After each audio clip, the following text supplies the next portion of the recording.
వాయనాడ్ జిల్లాలో కనీవిని ఎరగని రీతిలో విధ్వంసం జరిగింది. రెస్క్యూ ఆపరేషన్ లో గుట్టలు తెప్పలుగా శవాలు బయటపడుతున్నాయి. ఏ మట్టి, ఏ చెట్టు దుంగ, ఏ ఒక్క ఇంటి గోడ తీసినా కూడా శవాలే బయటకు వస్తున్నాయి. మట్టిలో పూర్తిగా శవాలు కూరుకుపోయి ఉన్నాయి. ఈ మట్టి దిబ్బలు తీస్తున్నా కొద్దీ ఒక్కొక్కటిగా శవాలు బయటకు వస్తున్నా కూడా ఆర్తనాదాలు, అక్కడ కేకలు, ఆ కుటుంబీకుల ఆర్తనాదాలు, వాళ్ళ ఏడుపులు చూస్తుంటే నిజంగా కన్నీరు వస్తుంది. డెఫినెట్గా మన ఇంట్లో ఒక పెట్ను పెంచుకుంటూ ఉంటాం. దానికి ఏమైనా చిన్నగా గాయమైతేనే మనం పూర్తిగా అప్సెట్లో ఉంటాం, నెగిటివ్కి వెళ్ళిపోతూ ఉంటాం, డిప్రెషన్కి వెళ్ళిపోతూ ఉంటాం. అలాంటిది వాళ్ళ పిల్లలు, వాళ్ళ తల్లిదండ్రులు రాత్రి పడుకొని ఉదయాన్నే లేచి చూసేసరికి ఎవరు కూడా లేరు. అక్కడ 4 ఊర్లే పూర్తిగా కూడా నీలమట్టమయ్యాయి. పూర్తిగా అసలు నామరూపాలు లేకుండా కొట్టుకుపోయాయి. 4 గ్రామాలు, అది ముండక్కై, చుర్మలల, అట్టమాల, నూల్పుజ, 4 గ్రామాలు ఇరువజింజి వాగు ఉధృతంగా ప్రవహించి కొండ చెరువులను, బండరాళ్ళని, మట్టిని, చెట్లని పూర్తిగా ప్రవాహంలో కలిపేసుకొని ఆ ఇళ్ల మీదకి వచ్చేరింది. 4 గంటలు. 4 గంటల్లో పూర్తిగా 4 ఊర్లే మాయమైపోయాయి, నామరూపాలు లేకుండా పోయాయి. ఇది కొంత మీకు విధారకరంగా ఉండొచ్చు ఈ ఘటనని కూడా. డెఫినెట్గా కొంత బాధేస్తోంది. అక్కడ ఆర్టీవీ కెమెరామెన్ తన కెమెరాకితో చిత్రీకరించిన విజువల్స్ ఇవన్నీ కూడా ఎక్స్క్లూజివ్గా ఆర్టీవీ కెమెరాకి చిక్కినటువంటి ఈ విజువల్స్ మీకు చూపిస్తున్నాము. మా ఆర్టీవీ బృందం కూడా 2 రోజులుగా అక్కడ జరిగిన విషయాల్ని మీకు చూపించేందుకు ప్రయత్నం చేస్తోంది. అక్కడ జరిగినటువంటి ఆ విధారకరమైనటువంటి ఘటన, ప్రకృతి ప్రకోపాన్ని, అక్కడ జరిగినటువంటి దృశ్యాల్ని పూర్తిగా మీ కళ్ళ కట్టే విధంగా చూపించే ప్రయత్నం చేస్తోంది. ఎంతటి విధారకరం అంటే, ఎంతటి ప్రకోపం, ప్రకృతి విలయతాండవం అన్న ఇటువంటి పదాలు కూడా చిన్నబోతాయేమో.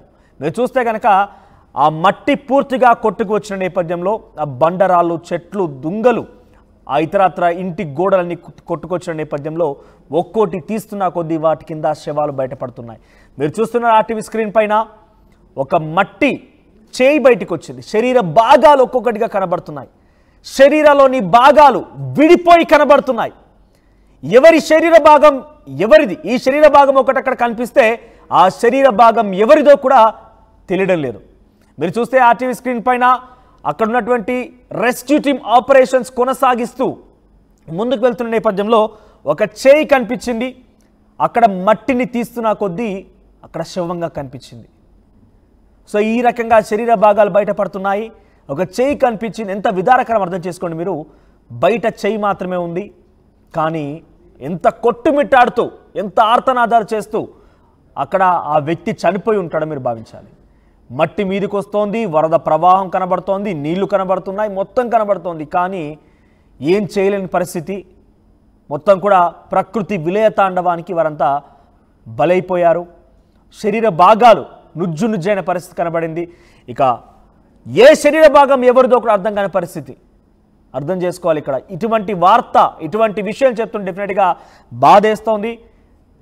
ఎందుకనంటే మనకు తెలిసినటువంటి వారు ఎవరో వయసు పైబడిన వారు కావచ్చు, యువకులు కావచ్చు, కొన్ని కారణాల వల్ల వాళ్ళు ఇబ్బంది పడ్డా, లేదంటే నిజంగానే మరణించినా కూడా తెలిసిన వారు మరణిస్తే చాలా ఇబ్బంది పడుతూ ఉంటాం. అలాంటిది వేల సంఖ్యలో మరణాలు సంభవించాయి.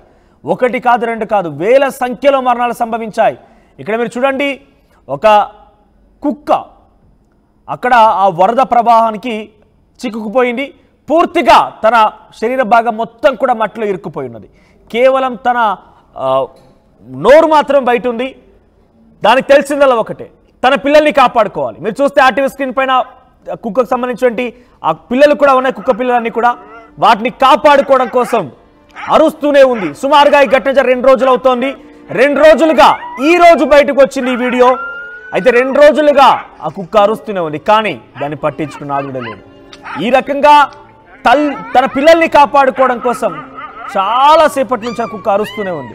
అక్కడ వెళ్ళినటువంటి రెస్క్యూ టీమ్ ఆపరేషన్స్ కొనసాగించే కుక్కను బయటికి తీస్తే అక్కడ కొన్ని కుక్క పిల్లలు కూడా బయటకు వచ్చాయి. మీరు చూస్తున్న ఆర్టీవీ స్క్రీన్ పైన.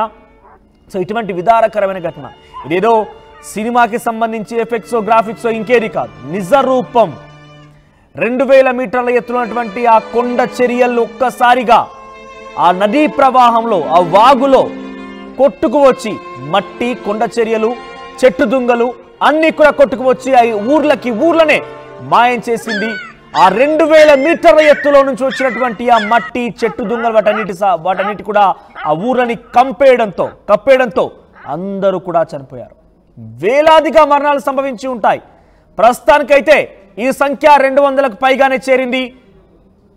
ఒక్కో మృతదేహాన్ని ఒక్కోసారి ఆ రోప్ ద్వారా బయటకు తీసుకొస్తున్న కొద్దీ అక్కడ బ్రతికున్నటువంటి మరికొంతమంది ఆ గ్రామవాసులు కావచ్చు, ఇతరత్ర రెస్క్యూ టీమ్ సిబ్బంది కావచ్చు, వాళ్ళ కేకలు అరుపులు చూస్తుంటే అదొక భయానకంగా ఉంది. ఇదొక విదారకరమైన ఘటన. డెఫినెట్గా వాయనాడ్ జిల్లాలో చాలా ఘోరాతి ఘోరం. అదొక కాలరాత్రి అని చెప్పొచ్చు. ఎందుకనంటే అది ఎవరు కూడా ఊహించరు, ఎవరు కూడా గమనించి ఉండరు, ఎవరు కూడా అంచనా వేసి ఉండరు. ఒక్కసారిగా ఉన్న పలంగా ఉదయాన్నే 2 గంటలకు కావస్తుంది సరిగ్గా అంత ఎత్తైనటువంటి వెల్లిమర్ల దగ్గర నుంచినటువంటి ఆ ప్రాంతానికి సంబంధించినటువంటి కొండ చర్యలు ఒక్కసారిగా ఇరువజించి వాగు ప్రవాహాన్ని పెంచుకొని ఉధృతంగా ముందుకు కొనసాగుతూ ఆ చెట్లని మట్టిని కొండ చర్యలన్నీ కూడా తీసుకొచ్చి ఆ ఊర్ల మీద పడేసింది. ఊర్లే మాయమైపోయాయి. మీరు చూస్తే ఆర్టీవీ స్క్రీన్ పైన చుర్మలల ముండక్కై మధ్య ఉన్నటువంటి ఆ బ్రిడ్జ్ కూడా ధ్వంసమైంది. రెస్క్యూ ఆపరేషన్స్ కొనసాగించడం కోసం రెస్క్యూ టీం ఇబ్బంది పడుతూనే ఉంది. అయితే కొంత టెంపరీగా తాత్కాలికంగా అటువంటి ఆ డెడ్ బాడీస్ని లేదంటే కొంతమంది వ్యక్తుల్ని తరలించేందుకు కూడా వారు ప్రయత్నం చేస్తున్నారు. అందు నేపథ్యంలోనే తాత్కాలిక బ్రిడ్జ్ ఏర్పాటు చేశారు. మీరు చేస్తున్నారు అక్కడ ఒక డెడ్ బాడీని అక్కడ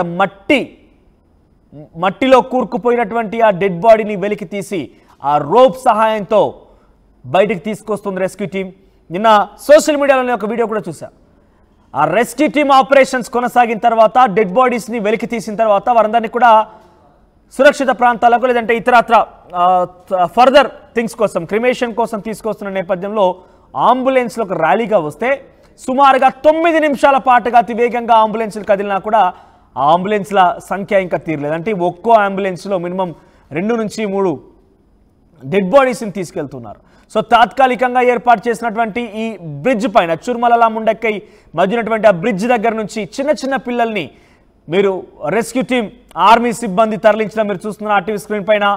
సో చాలా విదారకరమైనటువంటి ఘటన. ప్రకృతి ప్రకోపానికి చాలా భారీ మూల్యం చెల్లించాల్సి వచ్చింది.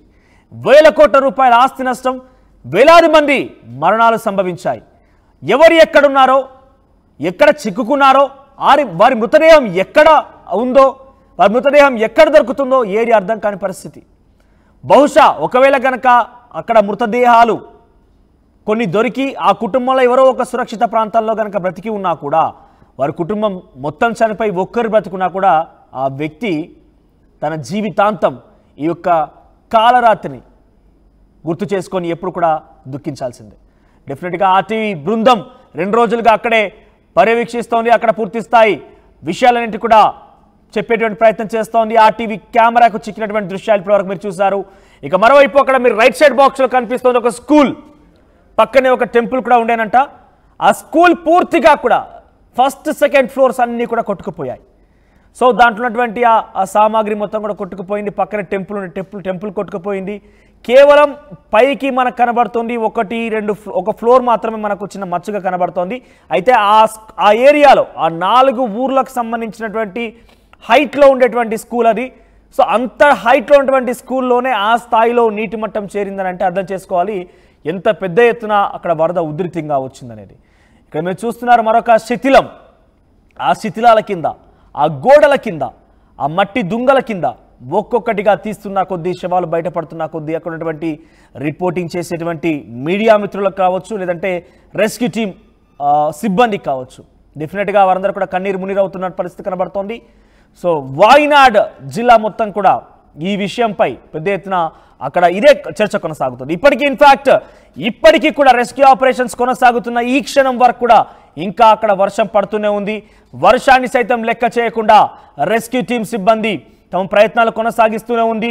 అందరినీ వెలికి తీసే ప్రయత్నం చేస్తోంది. ఇంకా సుమారుగా 1000 మంది మిస్సింగ్. ఎక్కడ ఉన్నారు ఈ 1000 మంది? ఆ మట్టి దిబ్బల్లో ఎక్కడ చిక్కుకున్నారు? ఆ చెట్ల దుంగల కింద ఎక్కడ పడి ఉన్నారు?